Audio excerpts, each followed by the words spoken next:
So take a breath with me. That's a way that we remind ourselves to live in the moment.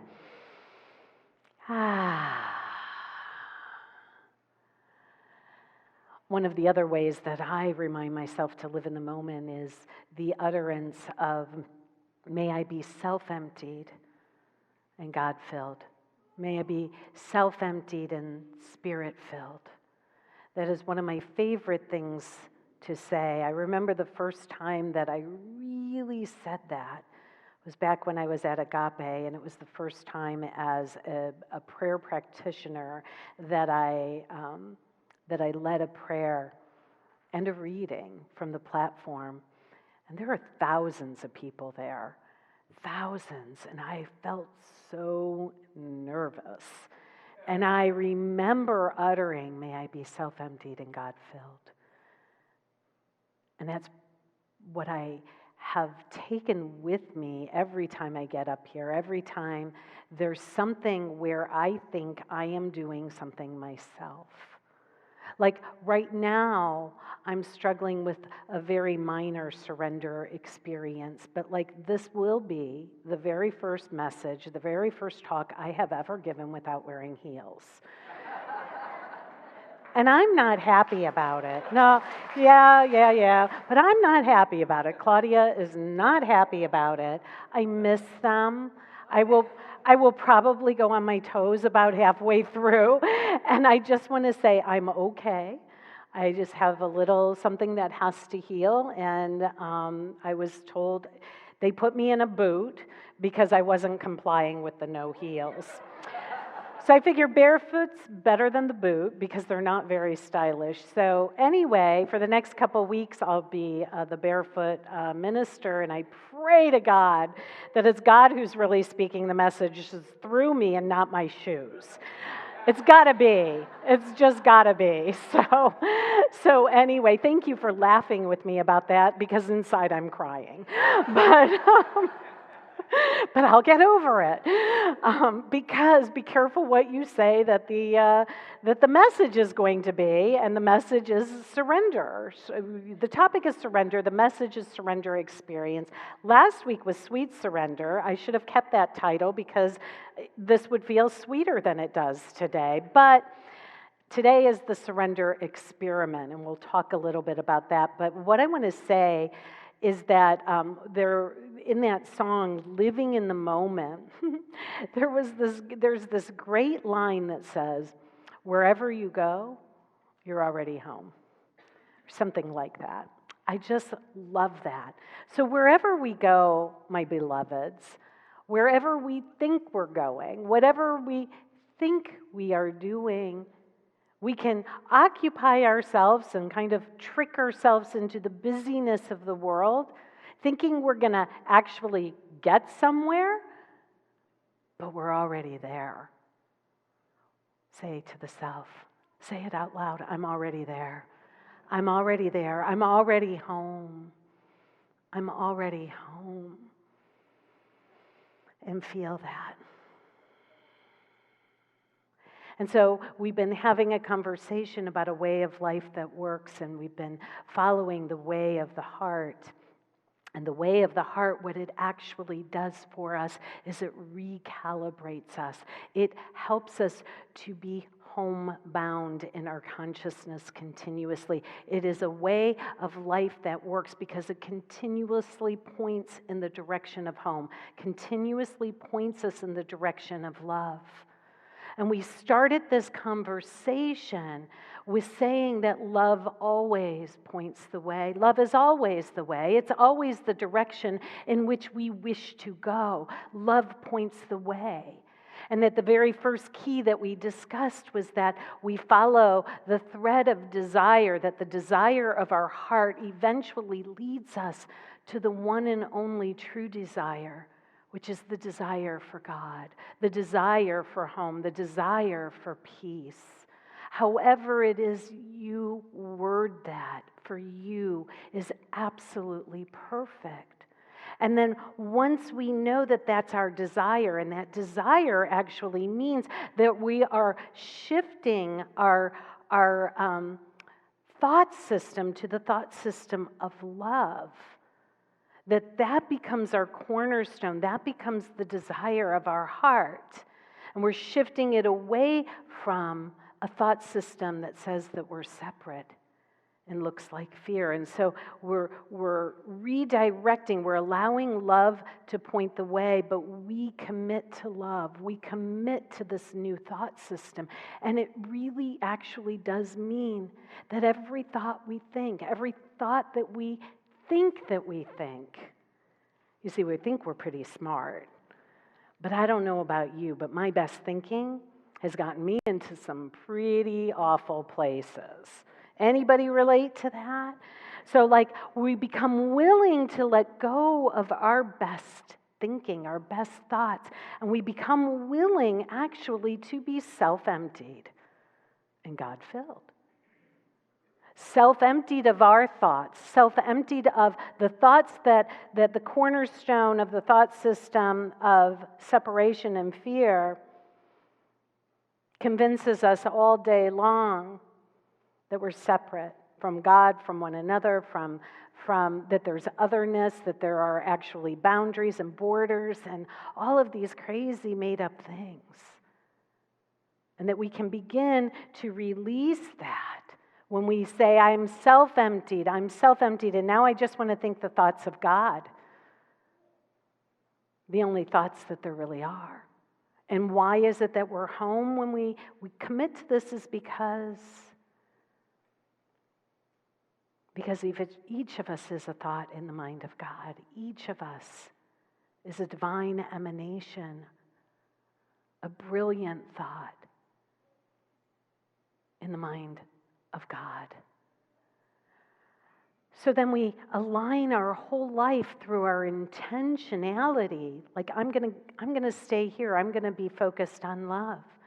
And then we talked about allowance. I'm gonna allow all things. I'm gonna allow life to bubble up in a particular way. And when it bubbles up, it might feel uncomfortable, like you can't wear your heels when you preach anymore. It might feel like, okay, so what do I make that mean? I know it's a really silly thing, but if I'm uncomfortable, if there's something that creeps up in my discomfort, in my feeling tone, then it's calling me forth to heal in some particular way, some thought that is in error. That's how simple allowance is. Well, what is that about? And that we begin to allow life to just be as it is. We begin to allow life to be our friend. We begin to trust that life might know something, and we begin to allow life to guide us and direct us, trusting that it's going to bring to the very doorstep of our consciousness exactly that which we are to heal in order to truly walk through the threshold to be home. And so now we arrive at surrender. And it is the maturing of those who claim enlightenment that follow this pathway, that arrive at a place of surrender.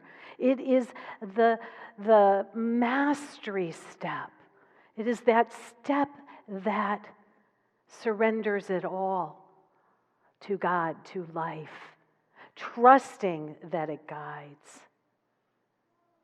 If we realize that anything that is happening in our lives, anything and everything, if we really believe our teaching that it's a reflective universe and that the universe is simply benevolently reflecting back to us our thought system and what we are giving our attention to, then this statement that I'm about to share with you will set you free. What exists is thought. That's it. What exists is thought. Streaming forth from mind, creating or outpicturing that which has been held within the mind. This is straight metaphysical teaching. That quote, that little simple quote worked me this week. How could that be? Because something happened. Something very inconsequential. It's not the shoe thing, it's something else. There are multiple things that work us in a given week. And something happened, just this little something from the past. It was no big deal, really. But it totally caught my breath. And I could feel this fearfulness in my heart. And I could hear my mind begin to have a conversation from the thought system of separation and from fear. And it was telling me that something was up, that I was in danger, that I needed to protect myself. Like those kinds of thoughts. And I came across this. What exists is thought, streaming forth from mind, creating or outpicturing that which has been held within mind. My beloveds, this thought system of fear and separation is something that is so ingrained within our habit, within our habitual thought patterns, that thoughts are going to arise from it, even when you feel like you're down this path a little ways. And they're going to arise and they're going to hook us. But all we have to remember is that those thoughts, they don't mean anything. Now, your friends, some friends might say, oh, yes, they do. But I'm going to say it doesn't mean anything. All it is an outpicturing of my mind and a thought system that is, guess what? Crumbling. It's crumbling. It is being deconstructed. And in our surrendering, we let it. We let it. We allow it to fall apart. Now there's this point of discomfort then, because we're learning this new way of being. There can be this point of discomfort. Well, then what do? My old tricks won't work anymore. Really? Love is going to save the day? Really? Love is going to save the day? Are we willing to allow it to do so?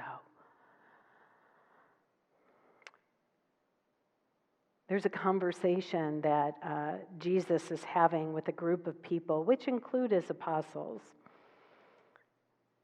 And they're asking him to cast out demons.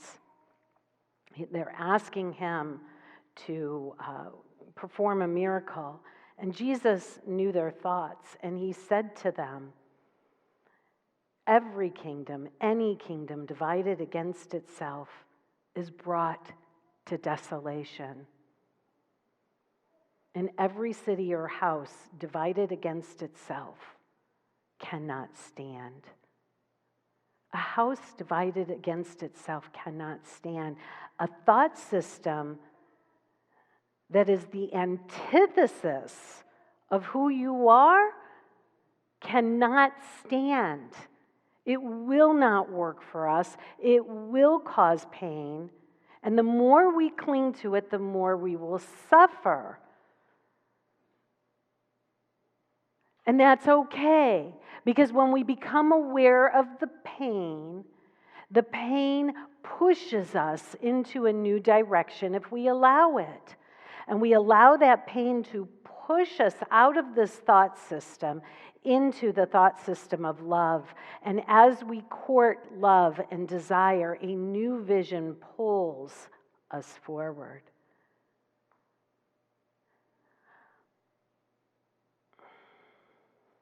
There will come a time when we do not need to learn or evolve through pain. I believe this with my whole heart. There will come a time when we as humanity can evolve and find peace without waging war. There will come a time in our human evolution where our mind stayed focused on thee, on the power and presence of love, heals our bodies completely because our mind is healed. And the body then becomes the transparency for the work that we are here to do and the vehicle that we are here to do. But for those moments when pain is still pushing, I invite you to practice the allowance and the surrender, and to remember and trust that life has got us. Life has an intelligence that leads us perfectly, and that it is not against us. But further, it is not for us to control.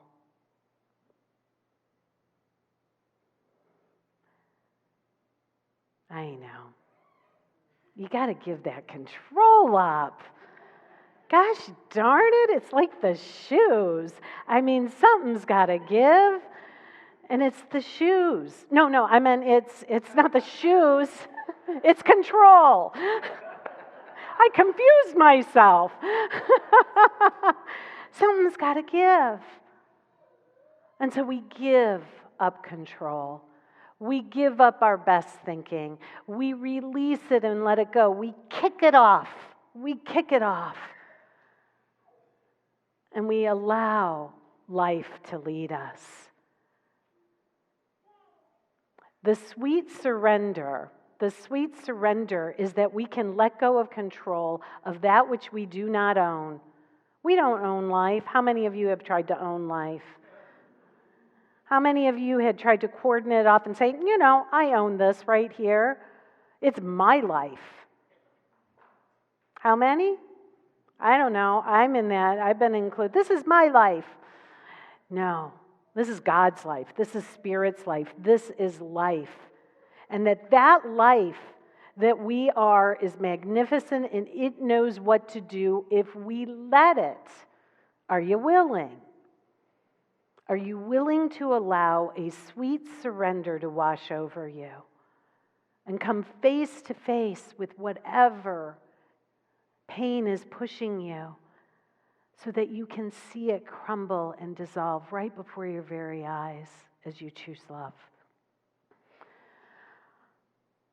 This is the mystical transformation that we've been talking about. The mystical transformation is in this statement, and I would invite you to practice this statement. I live, yet not I, but the Christ liveth and dwelleth as me.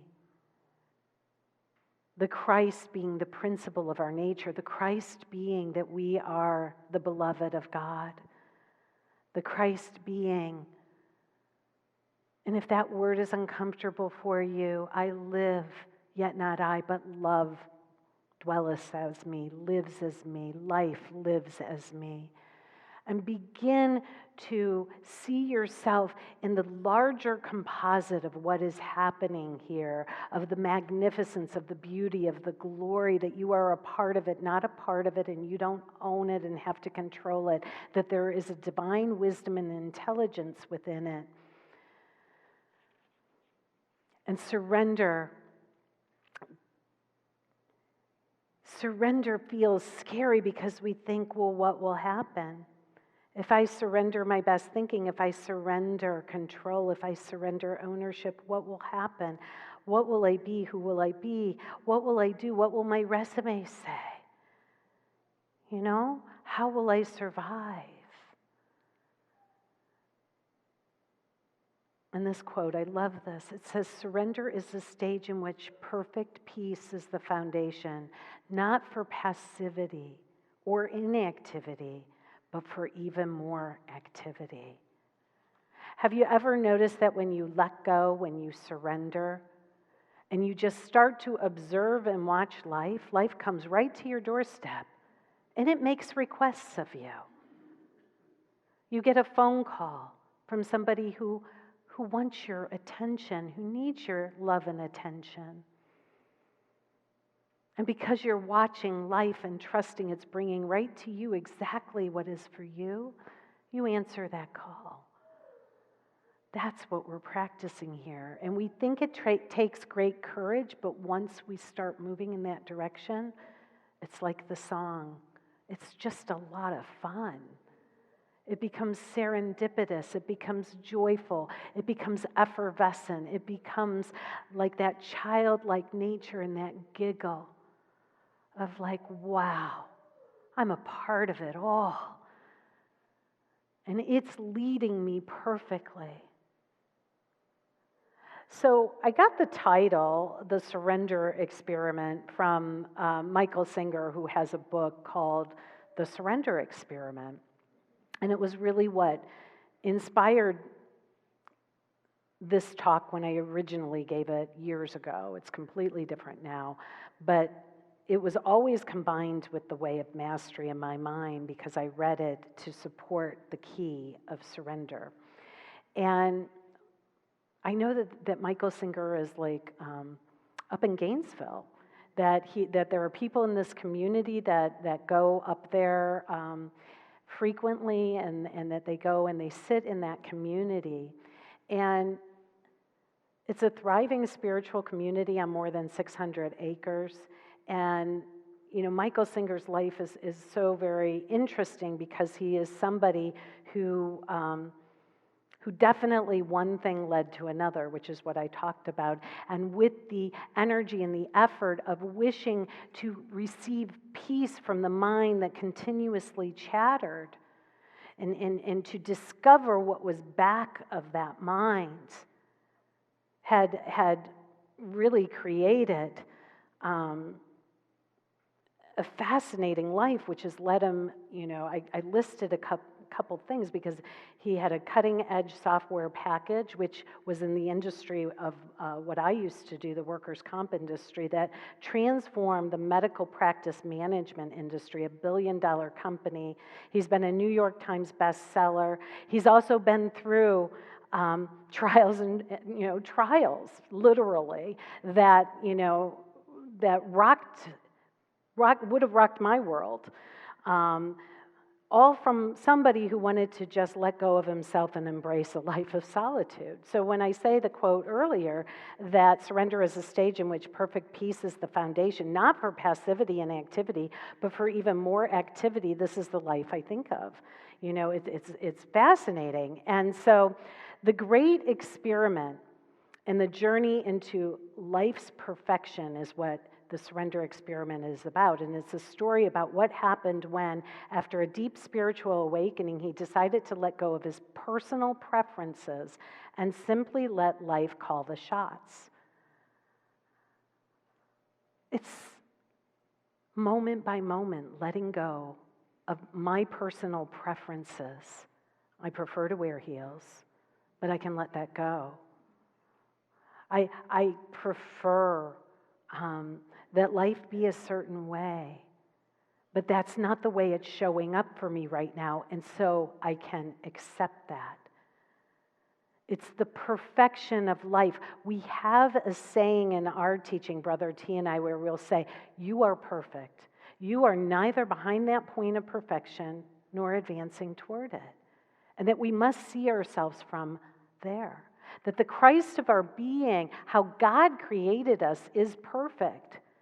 And so everywhere you go, you're already home, meaning everywhere you think you need to go in order to perfect your life, you're already there.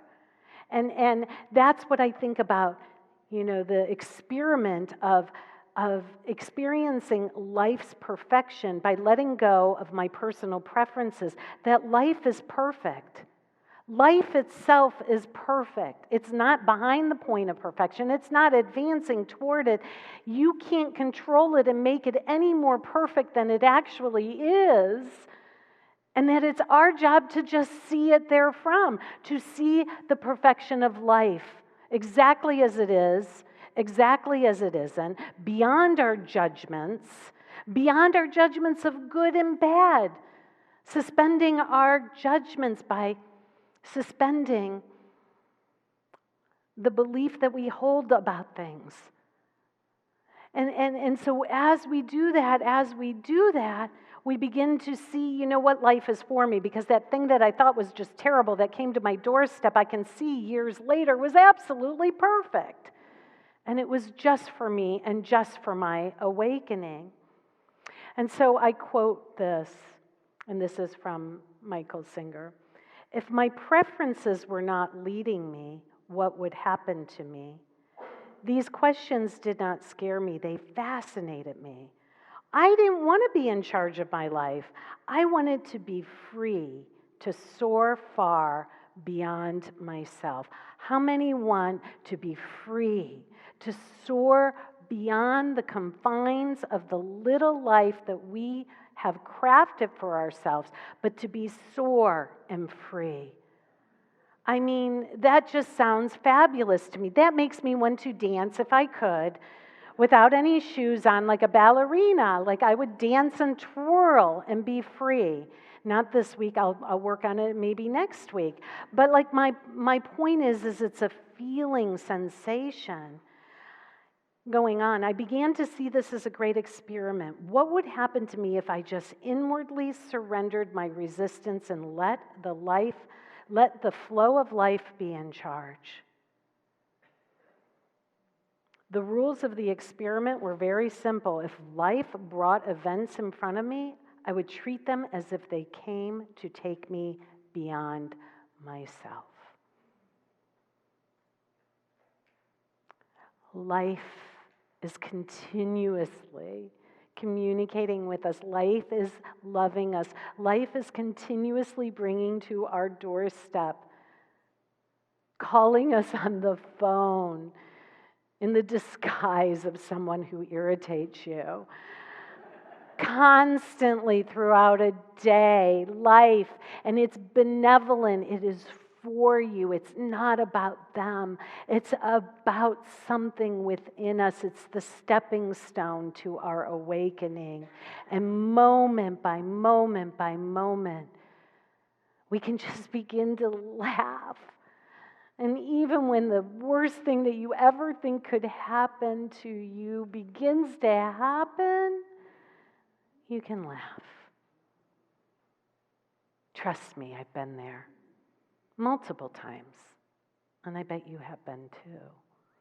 And the beauty of persevering, the beauty of persistence, the beauty of a commitment, the beauty of a mystical community, the beauty of the fellowship and sistership of this community is that we get to remind each other. Oh yeah, remember we said this is our thought system. Oh yeah, love is our thought system. This is our cornerstone. And as we begin to do that, guess what? Our mind is going to outpicture love, and that's what reflects back to us. This is how a world is made new. This is how you become the emissary of light and love in this experience. This is how we awaken. This is how the world rises in consciousness. And as Jesus said, will you be made whole? Will you be made whole? Will you? Are you willing? And the answer is yes. And the answer is yes.